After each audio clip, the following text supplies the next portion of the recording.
Hi, everyone, and welcome to another episode of the Conference of Consulting Actuaries Leadership Development Podcast. My name is Michael Clark. I'm the host of the podcast.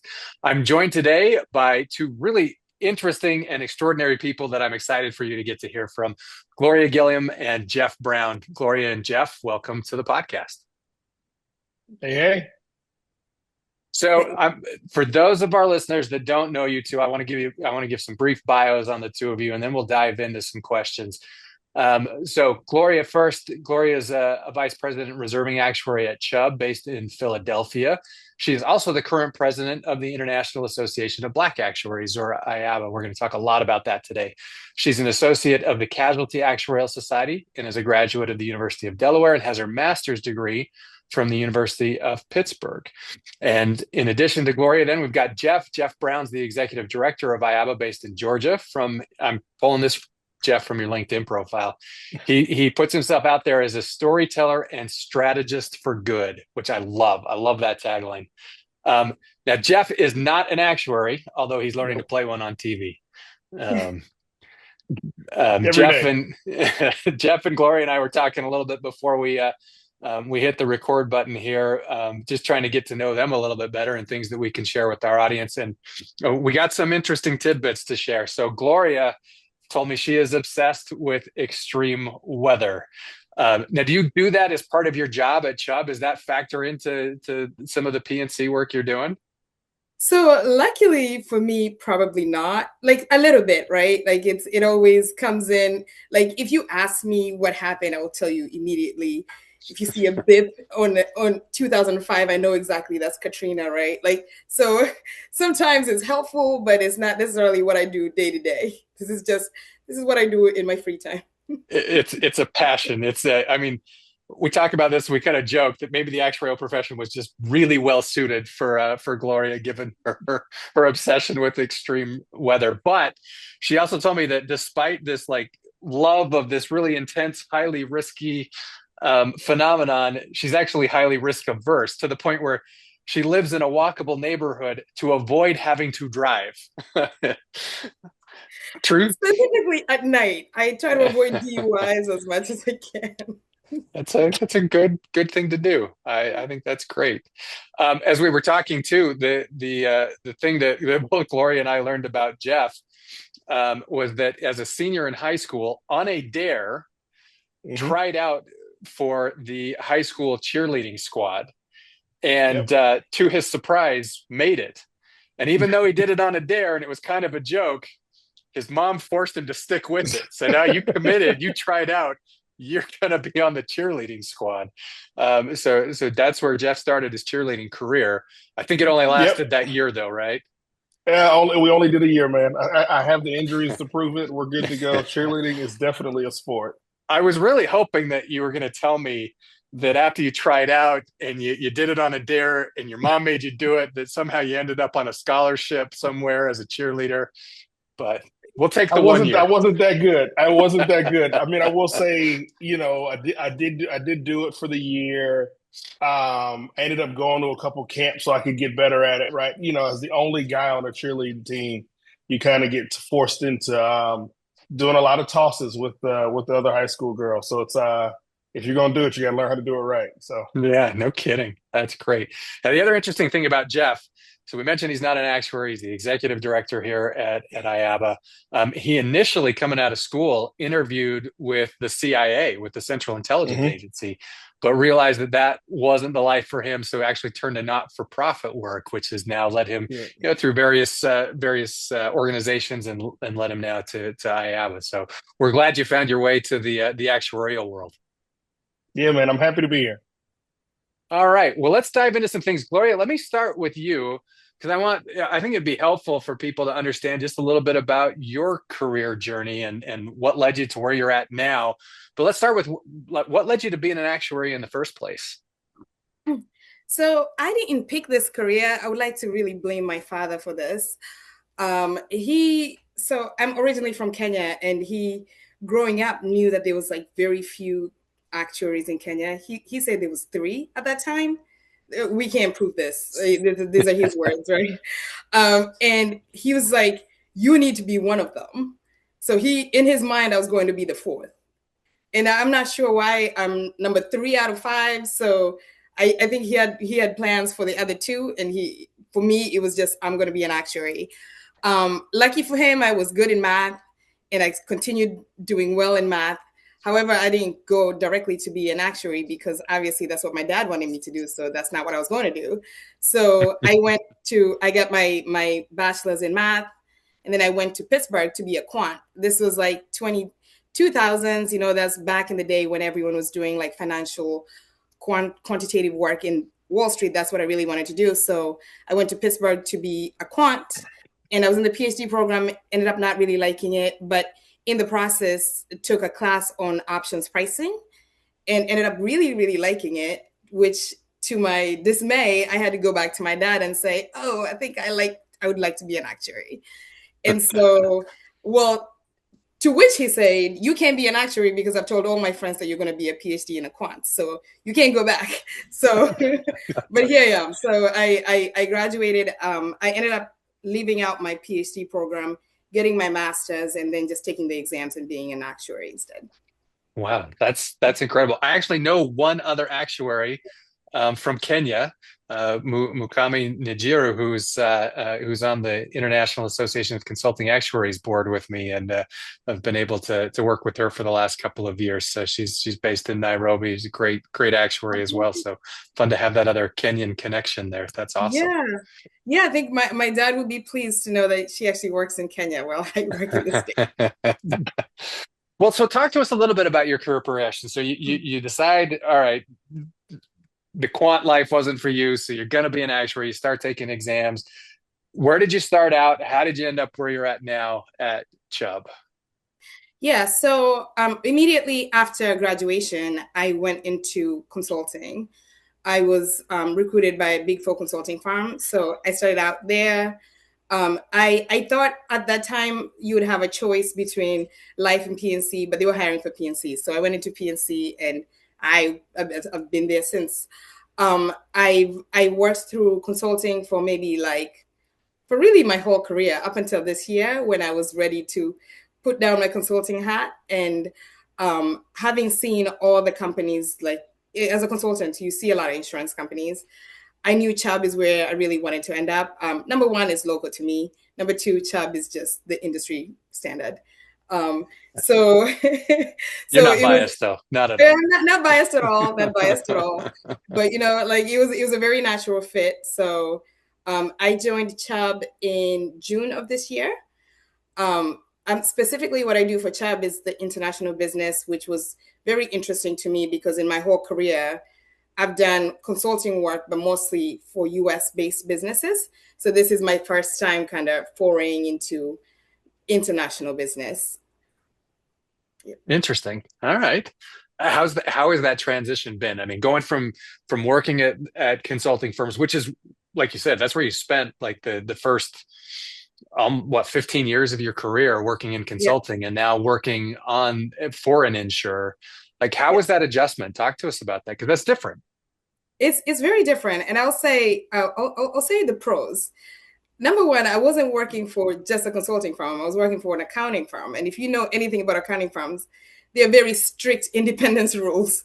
So I don't miss that. I don't miss keeping track of all the things that I need to be independent of. There's some regulatory restrictions, obviously, just working for a big corporation, but nothing like you would do if you're working for an audit firm. The other thing is keeping time, like timesheets. I don't have to do that anymore. That Not in seems to so be much everybody's granularity. like that seems to be everybody's favorite part if they ever get out of consulting, is to not have to track their time anymore. I think I spent a month being like, are we sure that I don't have to keep track of my time?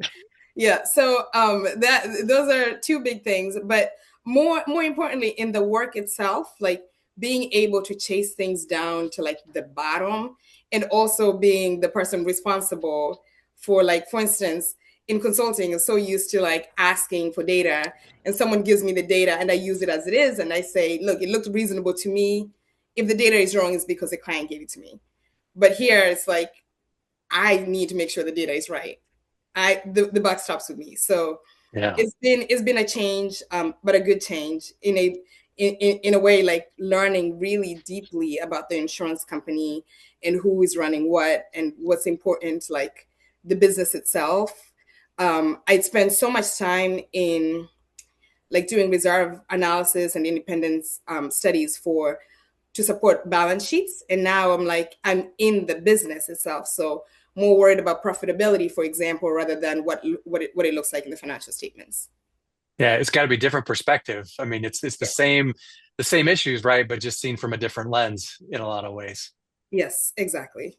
No, Yeah. that's great. Well, you said that like for you, Chubb was the gold standard. That's where you wanted to be, and not that we're saying that Chubb is the best and all be all. We're not doing free advertising for Chubb, but I do think it's important for people to understand what was it that drew you to Chubb? What was it that I mean you'd had Yeah. exposure to, I'm sure, a lot of other insurance companies in your consulting role. Yeah. I do think it would be interesting to hear what was it about Chubb that you're like, that's where I want to be.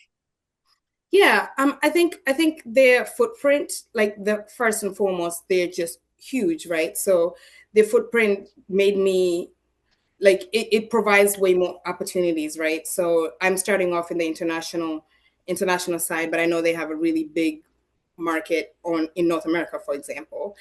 And with that also just comes the fact that they just have so much data, so you can do more in terms of like analysis. You can just see more in terms of the data.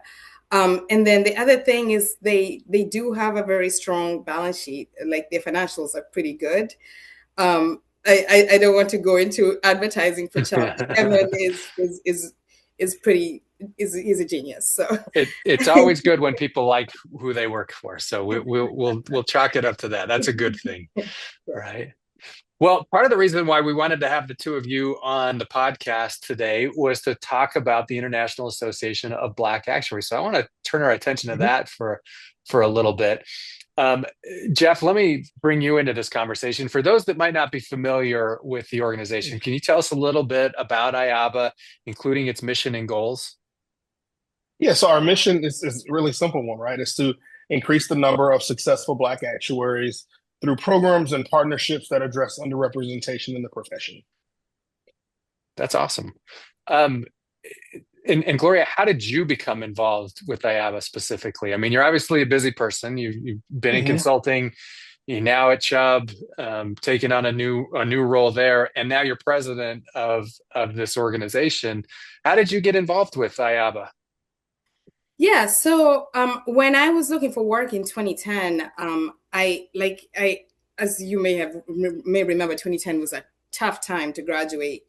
Um, and my father again stepped in and said, "You should go to this meeting. It's in New York.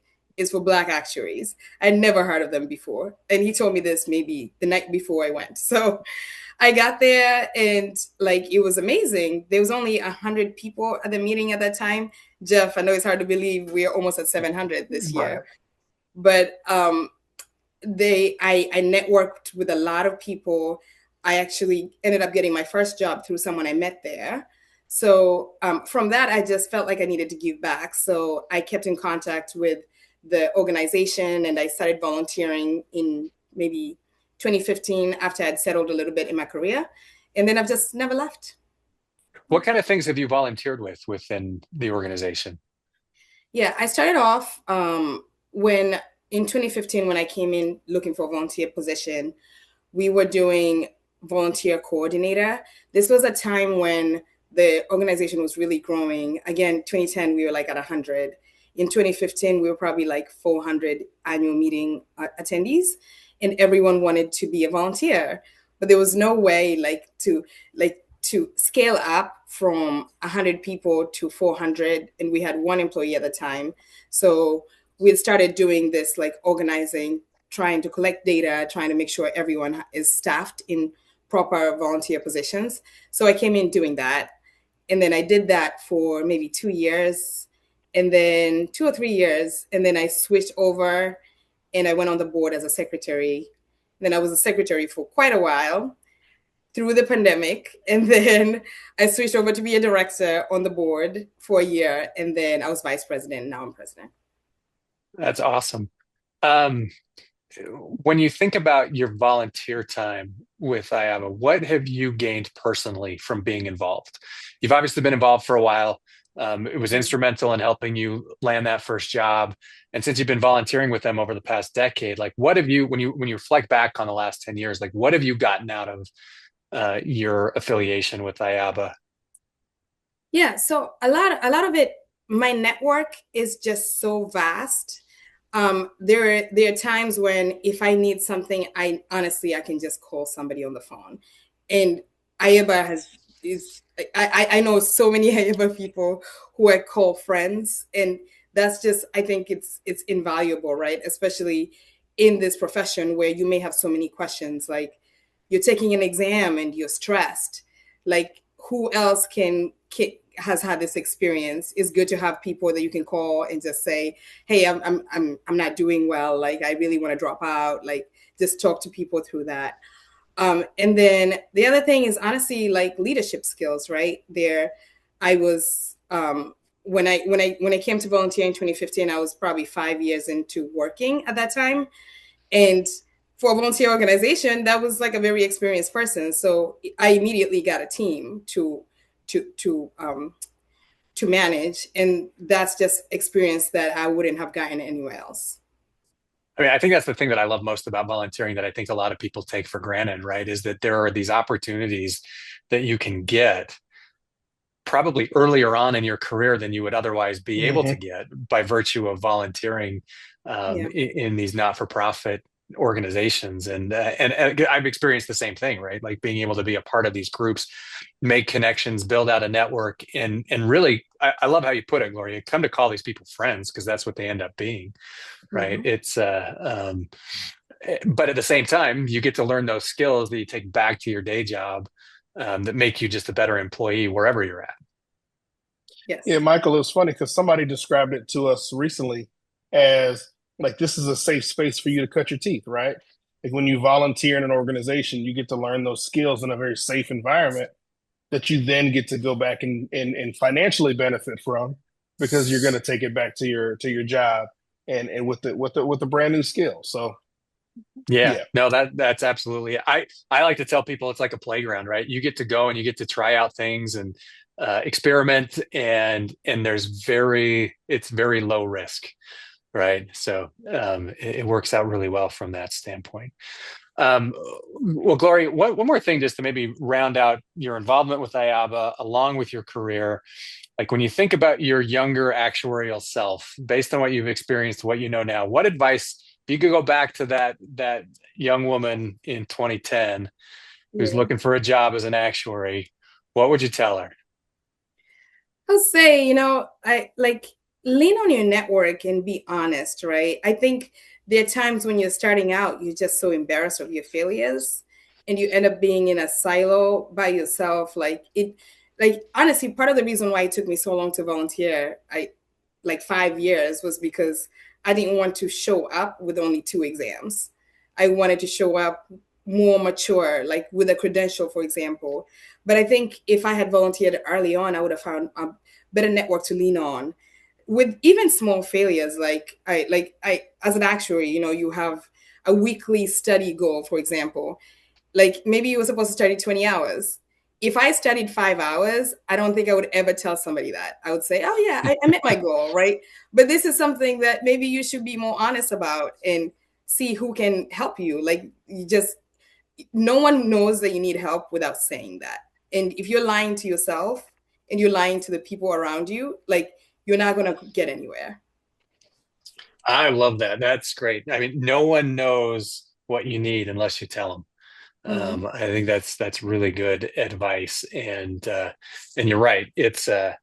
Um, there's a lot of, especially I think in the actuarial profession where it's early on, where everything is so exam focused and it's pass fail, that Mm-hmm. yeah, there is that.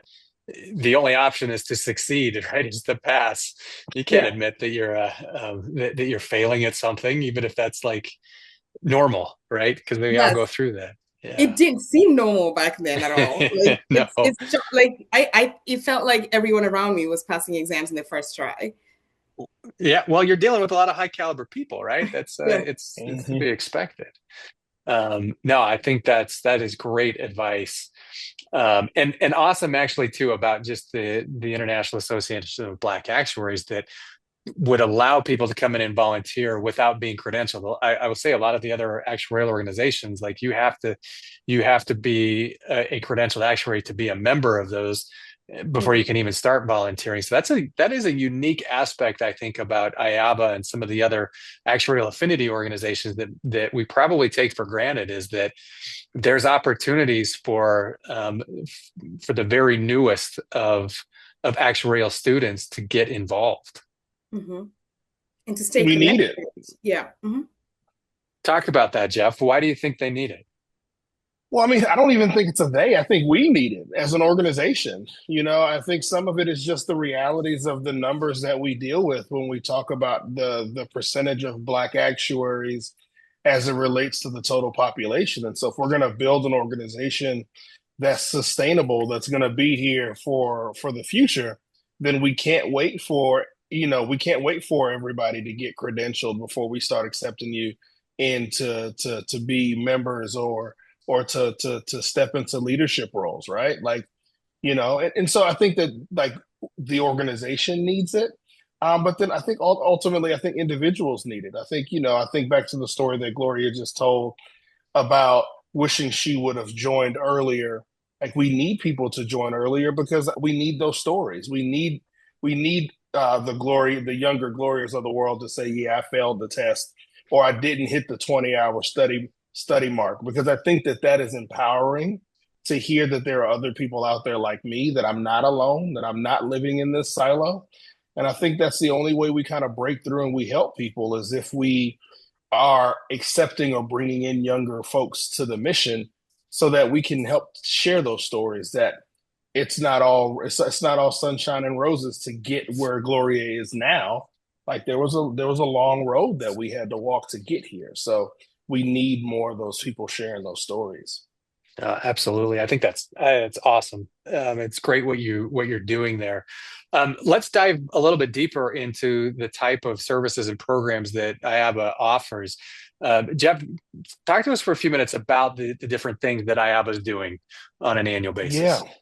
Yeah, annually, ironically, we're in this space now. We're going to wrap up the end of the year, but I'll tell people like our boot camp application is live now. And so boot camp is one of the bread and butter things that we have for students, where we bring you as part of our annual meeting process. You get to come in a week early or a couple days early, and we take you through all of those soft skills trainings that we feel like you need. It's all literally geared towards making sure that you're equipped to walk into the Friday night event, which is our big career networking event, so that you can secure a job or an internship, right? So, how do we present ourselves? How does our resume look? How do we do on job interviews? How do we work a room so that we're not a wallflower, right? I think that's, for so many people, that is such a fear of walking into a room of 600 people or 100 people. Hell, let's just call it 10, right? And how do I enter a conversation when there's a group of people already talking? Like for some of us, that's a skill that's very natural. But for so many students and for so many people, like those little things, those nuances of how to walk into a room and work a room, or culturally, how do I handle an interview process? Those things are very nuanced, and so boot camp sets out to address those needs for our students. We also have a great scholarship program where we will give out about $200,000 a year in scholarships, and so that those again also come with your coming to attend our annual meeting. So both boot camp and our scholarship program both come with IABA covering your travel and lodging for your attendance at the annual meeting. Because again, when I first started in this organization, everybody said, when you go to the annual meeting, it's going to feel like a big family reunion. Like everybody is so welcoming. It's such a warm environment. And it was the truth. I walked into my very first annual meeting and it was like, we don't care that you're not an actuary. This is where you belong. Come on in. And so both boot camp and the scholarship program work to welcome people into the ministry that is IABA. And then one of our obviously we also have an exam prep program that we're really, really proud about that we just expanded last year, the exam prep program just focused on exam FM. This year, we expanded it to include exam P, and that's just for students. We also started to notice that a lot of our attention was focused on getting students or getting professionals into the pipeline, but we didn't do enough to ensure a person's success once they made it. So life after exams. And so this year, we're super proud of it. We launched our new leadership development program, which takes actuaries who are in middle management and really, again, gets them ready for that next level of management in their career. So working through the thing, again, things that are second nature, water cooler talk. It's not just about your work. You have to promote yourself. Here's how you promote yourself. Here's how you kind of work outside of the silo that is being an actuary and understanding the business acumen that it might take to kind of to grow your career. So we're really, really proud of the leadership development program and what that is going to do for IABA, because, you know, Michael, we were talking earlier about your time in the Boy Scouts. Early on in my career, I worked for the Boy Scouts, and we had this program. And the name is escaping me, but the motto of that program was, "If you can see it, you can be it." And so I bring that forward and to this time, and I'm thinking about, if our goal is to help recruit more Black actuaries, then if we get more Black actuaries in leadership, now that creates that if I can see it, I can be it moment. And so if more students are seeing successful Black actuaries in leadership, then that's a self-fulfilling prophecy for us. Now it's this cycle of, you know, hey, I can get to that spot because, you know, I see Gloria, or I see so many of our other leaders who have now ascended into leadership roles. I can get there.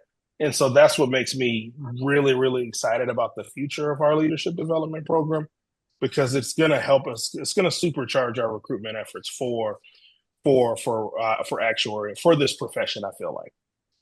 Do you think that there's unique challenges that Black actuaries face in terms of getting into those leadership roles in general? I Yeah, love that you've got the program for it, but yeah, I'm just curious if there are certain things that that you're focused on where you'd say, hey, actually, this is something we need to hone in on, because whether it's a deficit or a deficient or some sort of hurdle that Black actuaries face that maybe somebody else doesn't face, that we got to help our yeah. people to be able to overcome. I think what it is it's some of it is there's not enough of us in those leadership roles. And so what does it feel like when I walk into some of our bigger corporations and I might be the only Black person there that's an actuary one, and now now we talk about, all right, well, what does it mean for us to ascend into management or chief actuary or CFO or on up? And there are fewer and fewer. And so some of the leadership development program is honestly the upliftment to know that you can do it, and dealing with the cultural nuances of growing into the role. But one of the things that I've seen a lot is just, what do I do after exams? Like I'm living in the silo of being an actuary. My work should speak for itself. And I think anybody that understands the game of climbing the corporate ladder, we all know that doesn't work. Like, that's not it, right? I've climbed corporate Mm-hmm. ladders, and your work speaking for itself is that's not real. Like, you have to play the game. You have to get involved in the office politics. You have to learn how to promote yourself. You have to put yourself out there and take on tasks that might be hard or might be outside of what you perceive as your silo. But again, so many of our actuaries are like, hey, but my work is good. And what we are seeking to address is understanding that your work only plays a very small portion of what it takes for you to get promoted. Gloria, what's been your experience? I want to add a little bit also in the promoting yourself piece. I think uniquely for Black culture, sometimes it's hard for us to promote ourselves. Like, I think it's you know, being humble, at least in the African culture, is almost celebrated sometimes. And so Mm-hmm. like, changing that mindset of, at work you are the one that you're promoting yourself. Like I've seen times when I do something and I'm like, yeah, I did it, but my whole team did it, which is great. But there are times when you need to say, I did it, I own it, it's me who did it, which I think that needs to be reinforced a little bit more. Oh, I love that. I think that's what a brilliant insight too, and one that I definitely was not aware of. Um, but it's helpful, I think, for people to understand that, especially if you're working with, if you've got a colleague that's a Black actuary, that you can look for those things and help them try to navigate that as well. In addition to what you guys are doing as an organization, I think what you're doing is great. And the more people that understand those specific issues and can be advocates and allies, like that's huge. So I appreciate you guys sharing that. Thank you. No problem. Talk to me a little bit, Jeff, about the annual meeting. You guys have referenced that a couple of times here. You've talked about the Yeah. growth, how you're looking at 700 people and growing still. What goes on at the annual meeting besides the family reunion type party and welcoming atmosphere that you have? Yeah. The annual meeting is truly special for me, and I've gotten over the year travel around to all of the other annual meetings in the actuarial space. And I think what makes ours unique is the fact that we have so many students that are part of it, right? So that's 600 people that are attending our annual meeting.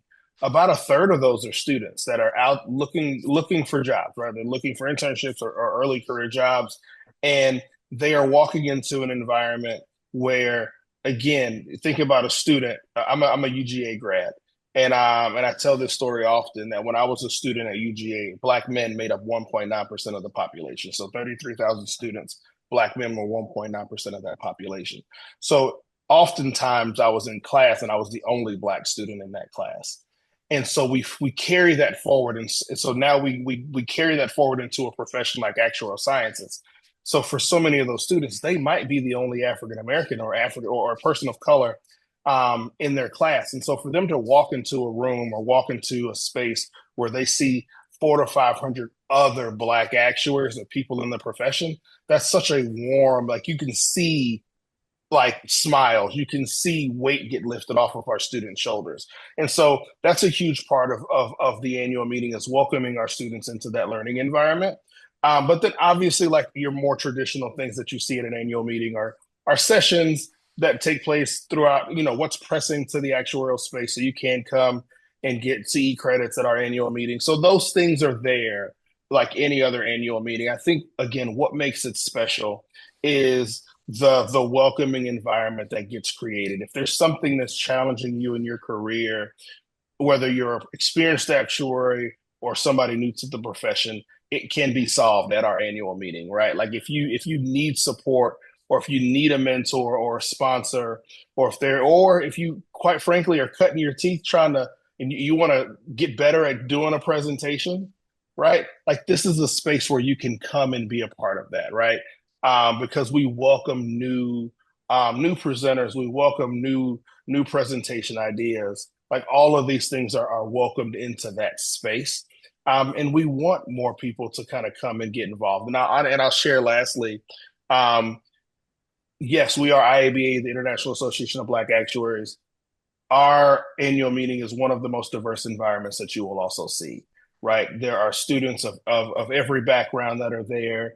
And it's not just, hey, we're a recruiter and, that's where our diversity comes from. Our diversity comes from, it's all throughout the event, whether you're a student or whether you're a professional that's coming seeking CE credits.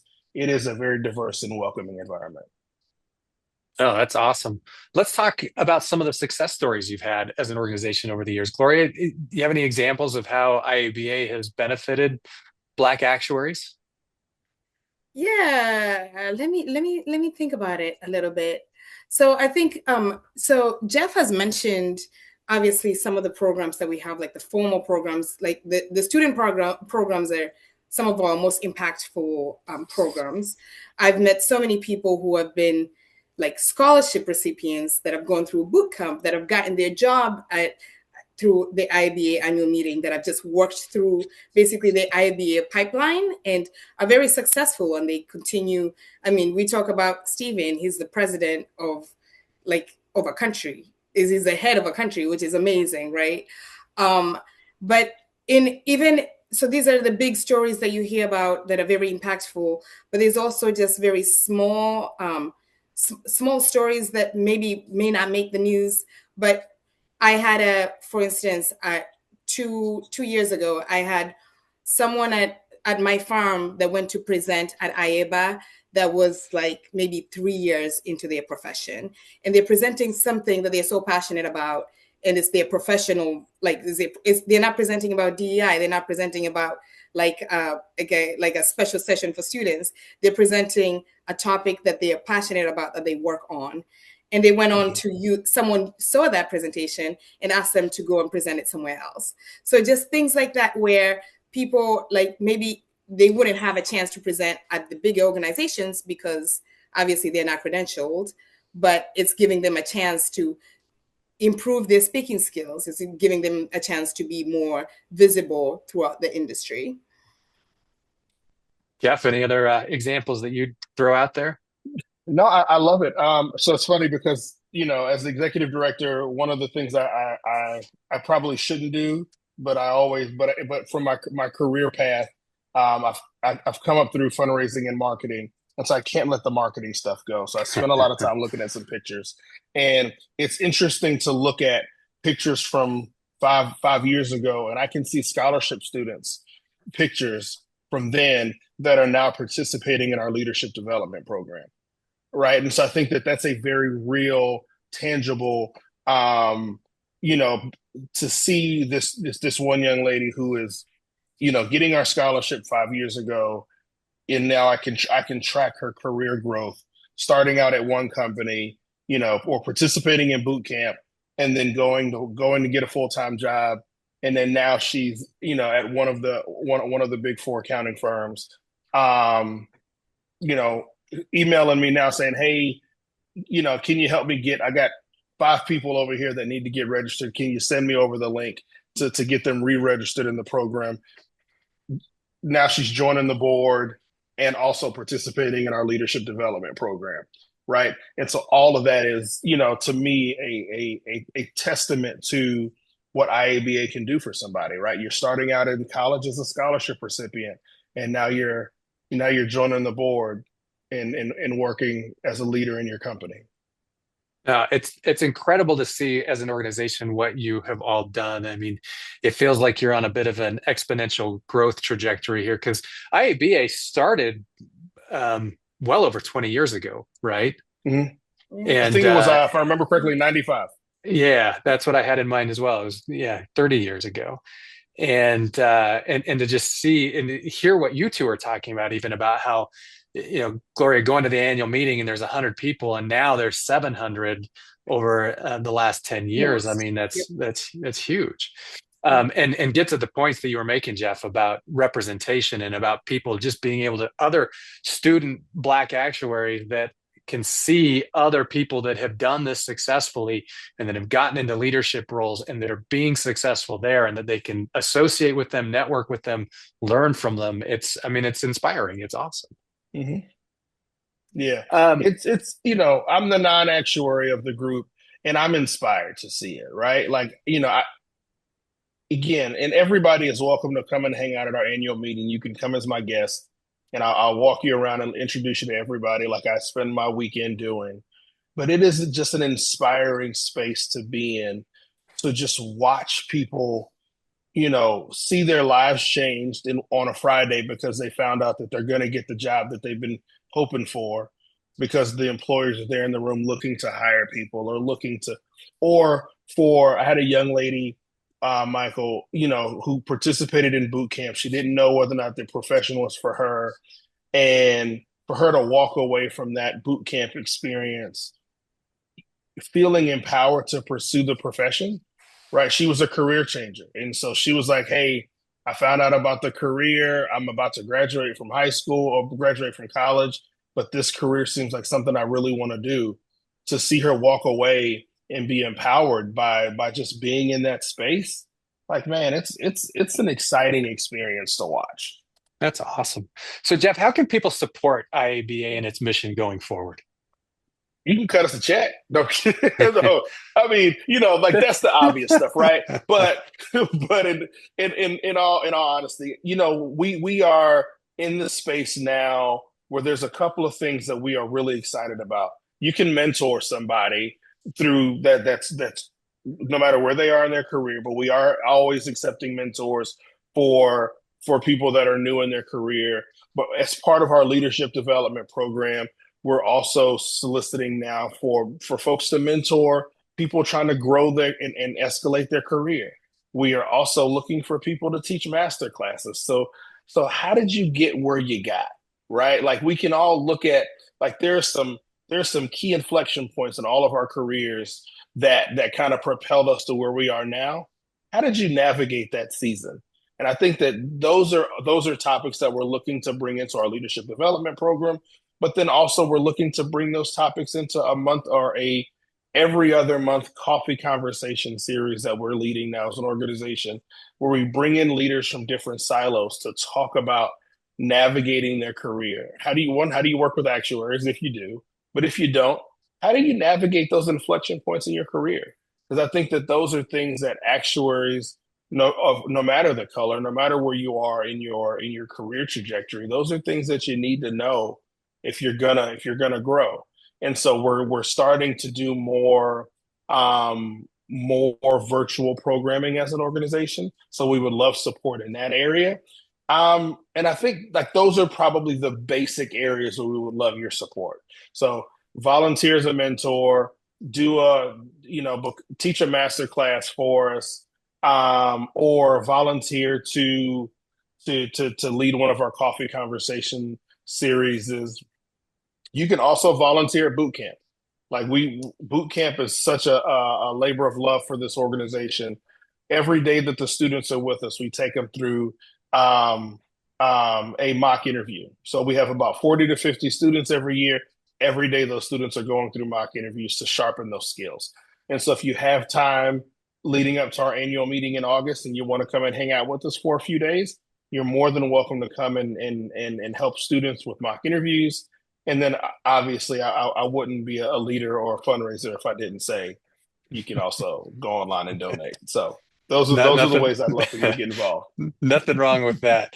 I'll also add, attend the annual meeting. I haven't seen anyone who has attended the annual meeting that hasn't left inspired.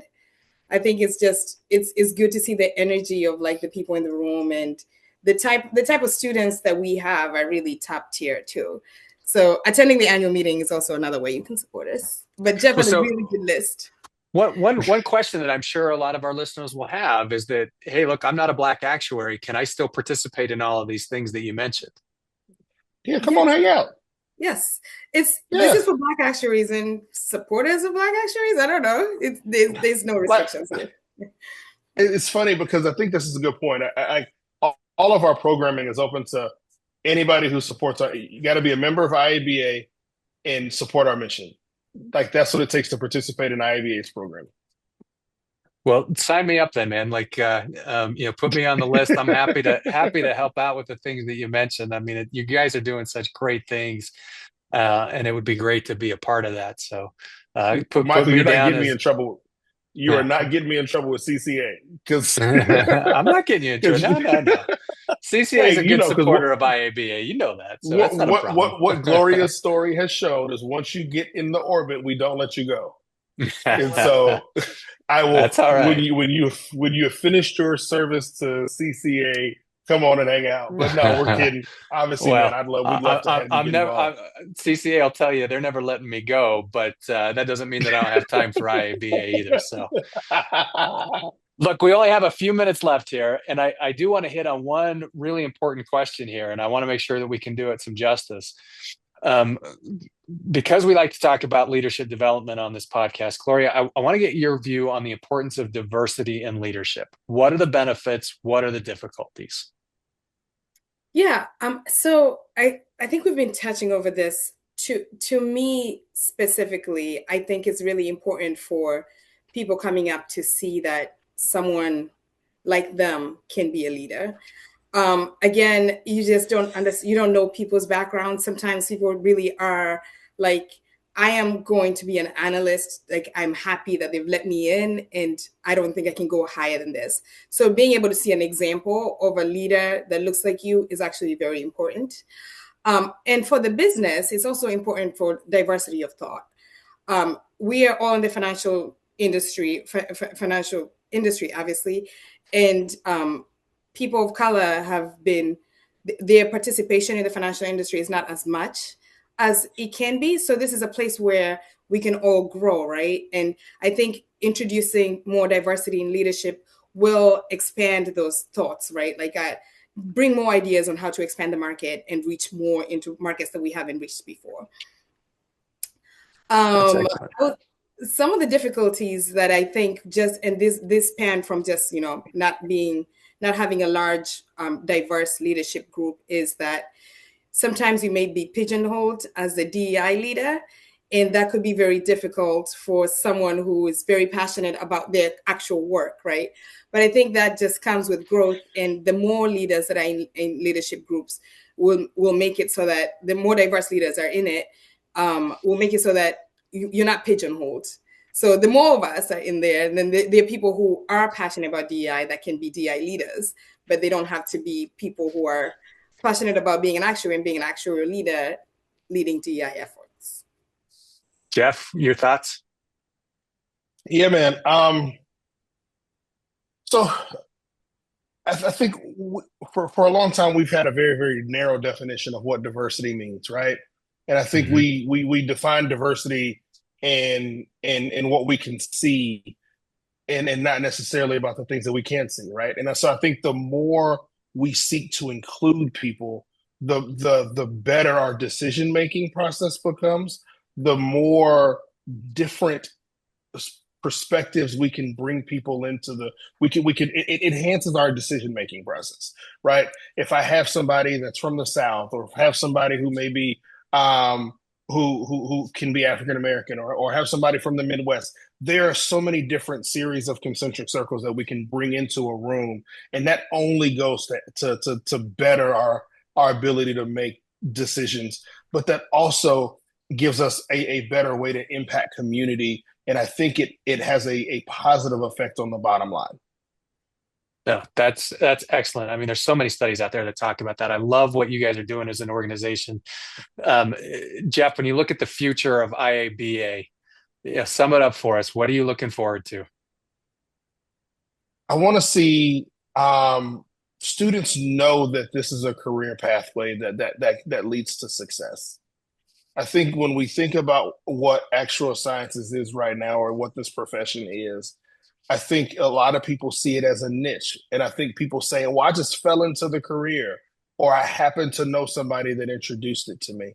I want this profession to be one that students can look at and say, I can make life-changing money working as an actuary, but I can also do work that impacts the world, right? Like, there are actuaries that are doing some amazing work, whether it's climate science or dealing with healthcare policy. There's some actuaries that are on the cutting edge of society, and I think that resonates with students today. I think we just have to get out there and share the stories of the work that y'all are doing as actuaries. Maybe this is probably why I'm here, but this is the non-actuaries, to share the amazing stories of the work that y'all are doing and the impact that you guys have on the community.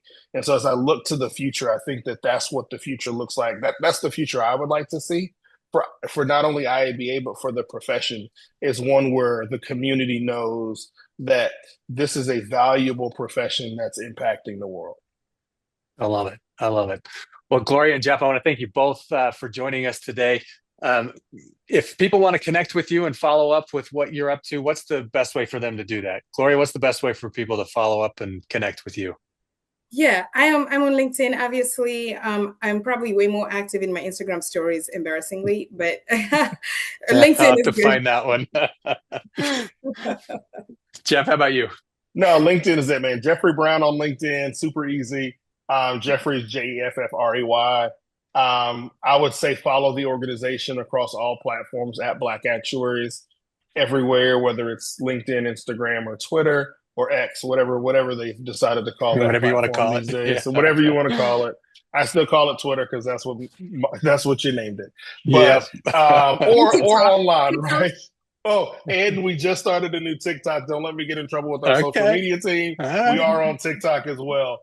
But you can follow me personally, Jeffrey Brown on LinkedIn, and email me That's at it's director@blackactuaries.org. Whatever you that's need, here to awesome. support you. And people can check out more about what is going on at IABA through all those social media channels on the website, which is blackactuaries.org. Super easy. Can find more of those details and ways to contribute monetarily, contribute with their time and resources, whatever suits you. So, well, again, Gloria and Jeff, thank you very much. I want to encourage everyone to subscribe and like this podcast to help us share stories like those of IABA and Gloria and Jeff's that can help benefit the actuarial community. The leadership development community of the CCA is open to any actuary. You can reach out to the CCA to join. I want to thank Shannon Peterson of CCA staff for helping to produce today's event. Join us for upcoming CCA events and follow us online on social media and our website. Thanks again, Gloria and Jeff, and thanks everyone for tuning in. Thank you. You guys have a great day.